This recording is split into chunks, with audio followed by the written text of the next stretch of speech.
Hello, so I've been teaching in person since 2017 and online since 2020, and one of the most common questions I get asked is about print quality.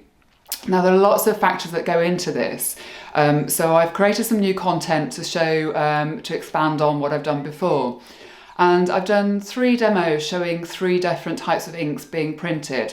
So from rolling out the ink to hand burnishing that print and then cleaning those inks up at the end. And I've demoed a water-based ink, an inexpensive one, the Cranfield's Safe Wash ink, and then also a Hawthorn's Stay Open ink, traditional oil-based ink. And I've created this print. And I've also shown how I've printed it on different qualities of paper, from a standard sort of cartridge paper through to a Japanese washi paper. So my online courses are all pre-recorded, so you can study at home at your own pace. And I'm here for support throughout, so just pop me an email if you have any questions at all. So I hope you can catch the bug with me, and happy printmaking.